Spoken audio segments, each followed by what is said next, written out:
Hi everyone, Pat here at the Sewing Studio with video number 3 of our Fall into Halloween series. So today I'm going to show you how easy it is to modify an existing design to how you want to do it using the features in your machine. So today I'm going to be working on the Solaris, and you can see here that I have purchased a Drunkard's Path raw edge applique design. So the actual black feathers were part of the design that I purchased, but what I did was that I modified the stitching along the edge here of the curve in my Drunkard's Path, and I added stitching that I pulled out of the design center. Some of you may or may not recognize that. It's not a stitch that I use often, but I was amazed at how beautiful it was and how perfect it was and how easy it was for this design for me to do my own thing. After I show you how to modify your block, I'm going to turn this over. I'm going to show you how easy it is to transfer an image of a skeleton to your machine into the design center, digitize it, and stitch it out. So let's get started. So I'm sitting in front of my machine. I have my design loaded. I have it pulled up and magnified on my screen. So let me show you the sample again. These are 4 quilt blocks stitched together, and this is the 1 quilt block. So looking at this, I love the feather, so I did stitch that out, but I did not like the stitching that is necessary because this is a raw edge applique. So I decided that I was going to modify this, and I did it very easily. So let me go ahead and close out. I'm down to my regular size here. So what is it that I have to do in order to change this a little bit? Well, the first thing that I'm going to do is I'm going to go home. I'm going to say, okay. And I actually have my quilt block stitched, the base of it stitched out in my hoop. So I'm going to go to IQ Designer, and I'm going to come up here, and I'm going to do an image scan.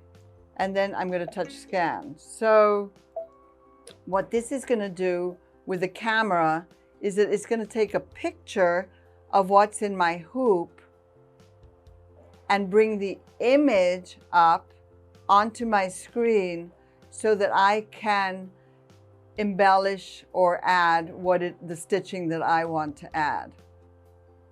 So it just takes a second. This is a very popular feature on this machine. If you're not using it, you should be using it. Okay, so you can see here that I have my quilt block. So the first thing that I notice is that I can't really see it, right? It looks almost a little transparent. You can come up to this toolbar and you can lighten and brighten or darken your image by moving it along here. And believe me, there are going to be times when you want to go in and out and use this toolbar depending what it is you're doing. You also have your magnifier here, and I am going to magnify it to 200% to bring in my whole block here. So you can see I can darken it. Okay, I'm going to leave it there. So what is it that I want to do? I want to add a different line of stitching. Reminder. This is from your line motifs. So I'm going to come in and work in my line section here. So I'm going to go ahead and select this. And the first thing I'm going to do is I don't want to do a freehand pencil because let's face it, it's kind of hard to draw a curve on a screen. So what I'm going to do is I'm going to use my point to point, and now I'm going to come over here and I am going to select this stitch. Why did I select this stitch? Because it's very forgiving. Again, I'm going to show you the sample that I did. if it doesn't fall exactly, some of these stitches, if I had selected like the blanket stitch or candle wicking, you would want it to be centered exactly on the curve. And that's a little hard to do and not so fun. So I decided to grab this stitching, which is actually very dramatic, I thought. And also because I wouldn't have to agonize over trying to place my stitching in the ditch. Okay, so let's go ahead. So I've got it selected here. I'm going to go ahead and select a color. Let's go ahead and select pink. Remember, you can always change the colors. So now what do I want to do? I've got point to point selected, so I'm going to come over here, and I'm using a mouse. So what you're seeing on my screen is my mouse pointer. So I'm going to touch there, and then I'm going to come along, and you can see it left a little dot. I'm going to come along the curve, and I'm going point to point. Doesn't take long. And remember, if you're not exactly in the ditch or on the line, this stitch is very forgiving. And never point out your mistakes or anything that you feel like isn't quite perfect, because believe me, sometimes imperfection is even more beautiful than perfection. Because we're creative, right? Okay, so I'm almost done. So I'm going slowly along this edge and right to the point. Okay, so now I'm going to go ahead and lighten this, and you can see that my line is there. I hope you can see that on the screen. You know what I can do is I can come in here. This is for the sake of you at home, where maybe on the screen you can't see it. I'm going to darken the color. So I can go in here, and I selected dark blue, and I'm selecting my paint bucket. Now can you see it? You can see it more clearly. The reason why I selected the pink is because I wanted it as I travel through and take it through to embroidery. I'm actually going to save this to memory. As I travel through and take it through to embroidery, I've got to think about when I project, if I want to use my projector, whatever color I select or is selected there is the color that it's going to project down on. So if I was doing working on blue, I'm not going to select blue because I won't. It'll be hard for me to see it. Okay, so there's my curve, and now I'm into my editing screen, and I sized it right up. So all I'm doing is I'm putting, can you see I'm sizing it all the way, lots of increments. And it's up to you what size you want to make it. Remember, you're the artist here. I'm going to start by maxing it out. Well, I could keep going. For the sake of the video, I'm going to stop there. I'm at 1.8 inches. And let's see what happens. Oh, that's way too big, right? I'm going to go back and size it down. So you see how quick that was? That's way too big. Way too wide, I should say. So I brought it down to 1.26. Just play with it a little bit, because remember, the sizing is here so that you can customize it how you like it. So this is in inches, so I'm going to bring it down to about, maybe, I'll bring it down to 0.68. I don't want to spend, okay, so that's better. Now if I want to space it apart, I could come in here, and I'm just going to space it apart just a little bit, just so you get the idea of what that is doing. So you see how now these are spaced apart? That's about right. See, I spaced them apart. Okay, so I'm going to go ahead, I'm going to save it to memory, because if I'm making 4 or 6 of them, I don't have to keep duplicating it. So when you save it to memory in this screen, it's saving it with these settings, and it's also saving it to the embroidery section of the machine. So now I'm going to go ahead and set it and say okay, and I'm in embroidery. So now I can go ahead and touch embroidery, and this is where I was telling you, you can switch on your projector and now you can showcase or preview that stitching on your design. If you can't see it well, you can adjust your projection brightness. It shows up the best there. And then you can actually move your projection screen around with your finger. This red rectangle is your projection box. So let's go ahead and say okay. So now I'm done. I would put my presser foot down and press start. But you'll notice that on this particular one, I have two colors of thread. I have green and purple. So because I like to try different things and really, I don't know, step out of the box maybe is one way of putting it. I actually threaded my machine with two different colors of thread through the same thread path, both of them through the eye of my embroidery needle, and I pressed start, and it embroidered with two threads, one needle. I got a two-tone stitch. So wow, I was really happy with that. Now I'm going to show you how to have fun and modify another block. So this is exactly the same block, but as you can see, instead of using my pencil, I used a paintbrush here. So let me go ahead and show you how quickly and easily I did this. So we're going to come back to the design center. We're going to come up to our scan, and we're going to go to image scan again. And actually, if I just go to machine here, this image is still saved in here. So I'm going to go ahead and set it, pull it back up. I'm going to just darken it a little bit. I'm going to come up here and I'm going to bring it up to 200%. I'm going to come over to my hand and I'm going to center my block a little bit better. Okay, so in the previous block, we were in the pencil attributes, so to speak. Now we're going to work with our paintbrush. So I'm going to come in here and I am going to select a square paintbrush. Region property means size of paintbrush, basically. So showing you this, you see how this has a series of squares? I accidentally touched the clock there with my left hand. Let me just go back a second.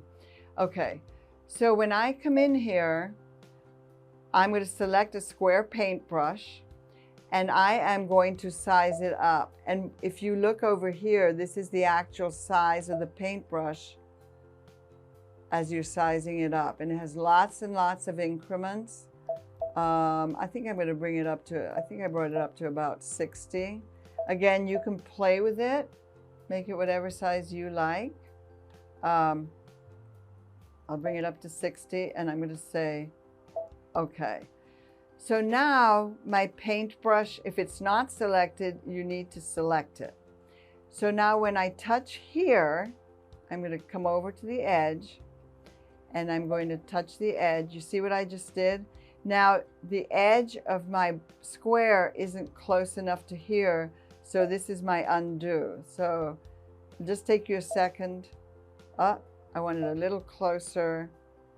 I'm not going to agonize too much because you're going to get the idea. Okay, that's better. So what I'm doing is I'm going to come over, I'm going to follow the line just like I did the point to point. I want it a little bit closer, so I'm just going to undo. You're seeing how easy this is, right? So you're going to come along, and what I'm creating, I really like them when they are kind of overlapping a little bit. So this one isn't overlapping, but this is just a demo and you're getting the idea. So you see what I'm doing here? So all I'm doing, I'm going to bring this one closer, so just, this is your undo. All I'm doing is clicking. Kind of fun to do. Okay. on the actual sample that I'm showing you, I did bigger squares. Okay, there we go.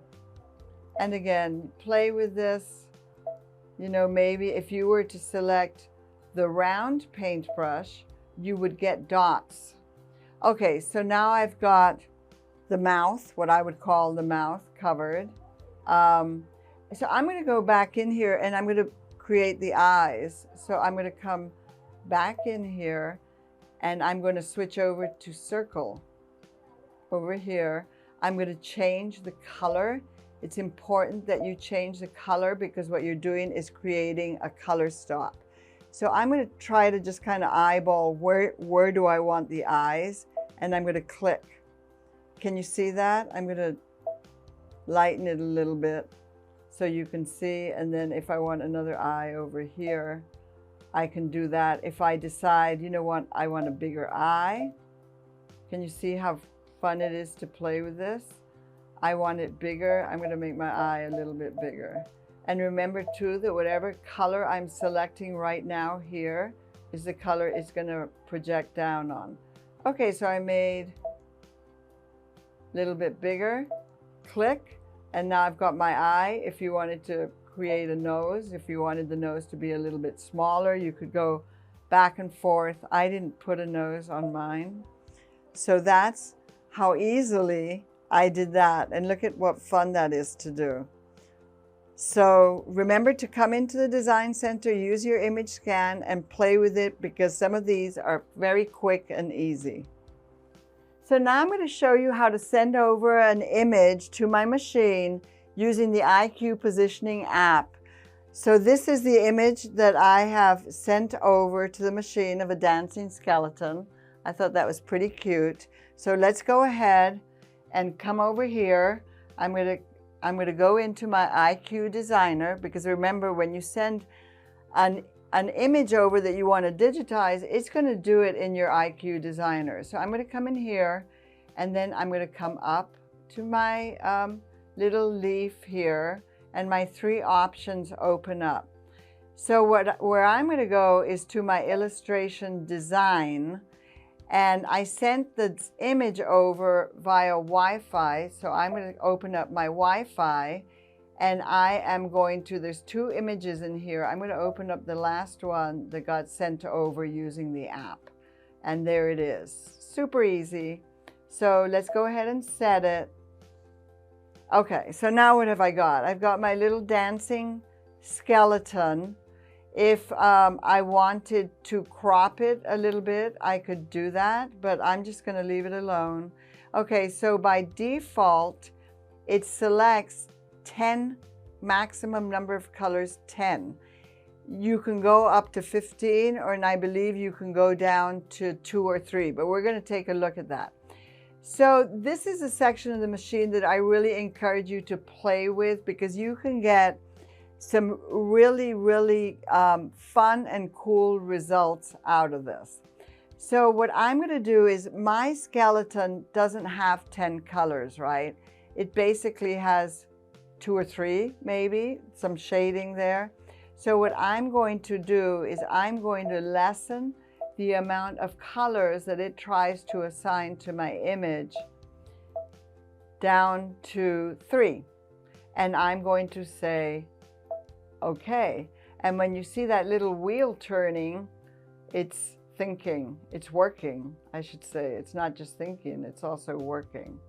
So you have to give it a second. Sometimes if you send over an image that has a lot of elements, a lot of stitches, sometimes it will take longer depending on what you send over, obviously.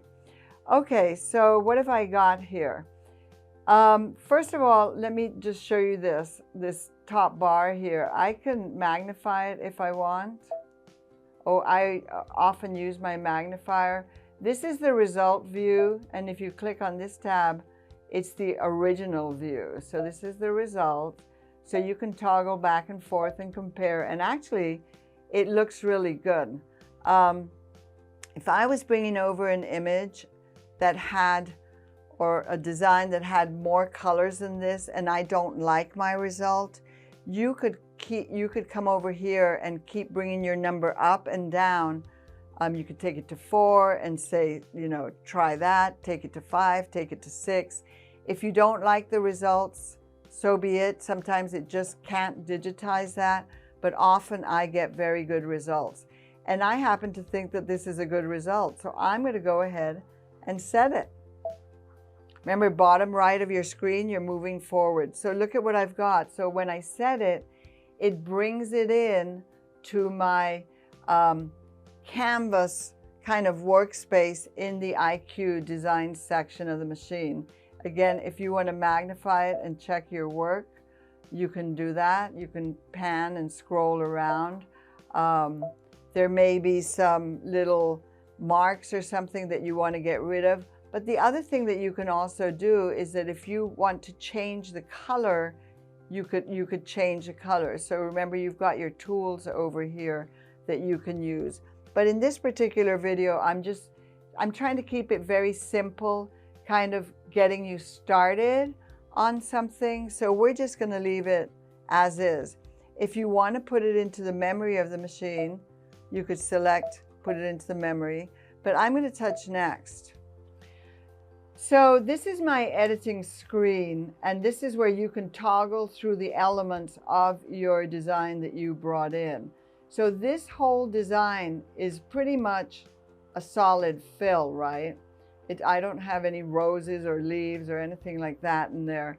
So what I am going to do, and what I often do when I have a design that has a lot of solid fill, is when I touch link, it links all of those elements together. And the only thing that I'm going to change right now is I'm going to go in here and I'm going to adjust my density to 110% instead of 100. I have found that I use this quite often because it does fill in better than leaving it at 100%. So right now, let's see, it's done. So if I was to save it in memory in this section of the machine, it's going to save it with my density on all my elements in here at 110%. So now when I set it and I say, okay, I have got my dancing skeleton ready to embroider. Super easy. Now I'm going to show you how to create these creepy eyeballs in your IQ design section. So first of all, I'm going to come over here and I'm going to come into my built-in shapes and I'm going to select a half circle. I'm going to say okay. I'm going to come over to rotate and I'm going to rotate it 180 degrees. Say okay. Next, I'm going to come into my size. And this is a new feature that I love, love, love. So this here is the height of my eyeball. I'm going to call it an eyeball now. So if I want to make it smaller, say I want to bring it down to 3, I'm going to set it. Do you see how it immediately sets it to the size that I want? And then in the length, I may want to bring it down to about a 4. So again, you can go back and forth changing this as many times as you want until you get the shape that you like. I actually think that that's too squished, so I'm going to change it to 5. Okay, so say I like that. I'm going to go ahead and say okay. I'm going to go back into my shapes. I'm going to go ahead and select the same shape again. I'm going to repeat everything I just did. I'm going to rotate and I'm going to rotate. I'm going to come back into my size and I'm going to come back in here and I am going to make this maybe 1.5 inches. Set it. And then I'm going to make this about maybe 2 inches to set. So you see what I've created here? It's still a little bit big. So I'm going to reset that top one. And I'm going to bring down the next one to 1.5. It's so easy now with this new feature. Of course, you can always still use this one if you like, but depends what works for you. Okay, so I'm going to go ahead and move that up. Now, one point that I want to bring up here while you're doing this is that I'm going to blow it up so you can see this better. I actually leave a little bit of a break here between the top of this eye, the iris, so to speak, and my line, because I want two different lines of stitching here. So if I was to connect this with this, when I change my line of stitching, it's going to pour through all of it. So I think I left enough break in between the two. So now I'm going to go ahead and fill this. So this is a solid fill. Again, it's going to stitch out whatever color you put on your machine when you take it through. I'm going to just come in here and I'll change this one maybe to yellow. Select that one. And then for the outer edge of my eye, it's by default goes to a black zigzag. And I have a little black zigzag around the yellow here.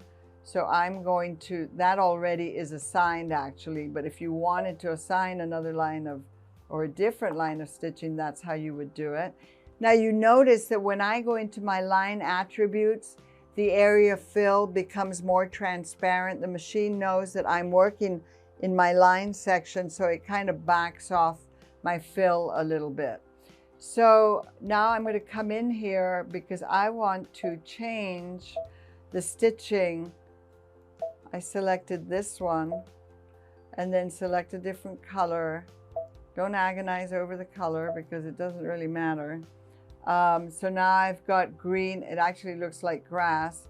My paint bucket is selected and I'm going to assign this. So when I was telling you that I leave a tiny little break in between, if these two were connected, it would have put the grass all around.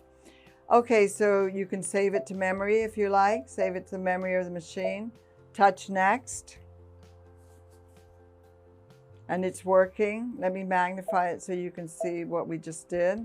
So you see I've got black and then I've got my green, what I call it like a hairy outline.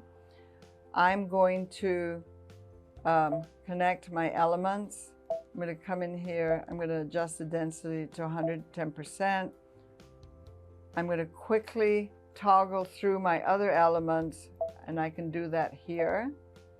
So if you wanted to adjust and make your let's call it eyelashing for lack of a better word, I could come in here and I could adjust my size and I could also adjust my spacing. So if you're doing something creepy like this, it's possible that the longer the eyelash, the more scary it is maybe. So you see what I'm doing here, how it's growing. I'm going to magnify it so you can see. So you can see I've made it much wider. So this is where I modify that. I'm going to bring it back to 100%. This here flips my line. I'll just show you that quick. I don't want to flip it, but I want to show you what it does while we're in this area of the machine. So if I touch that, it's going to flip my eyelash to the inside and it'll stitch over the red. Actually, it looks kind of pretty, but again, it's up to you. So now, once you're done, you can go ahead and set it. You can take it into embroidery, and if you want another eyeball, which I presume that you do, you could come in here and duplicate it and then start positioning your eyeballs where you want it on your project. Well, I hope you enjoyed watching my video and that you're inspired to go into your IQ Designer or Design Center and start using your tools and being creative, because they are, in fact, very easy to use. And so let me just show you the pillow again. If you want to do something like this, 4 quilt blocks, just stitch them together. I put a little bit of sashing around the edge, so it's very, very effective. And then this is my other quilt block, and then the other designs that I showed you how to create. So please go into your IQ Designer, be creative. We have a great season coming up ahead for you to be creative for: Christmas, Halloween, So have fun and enjoy your machine.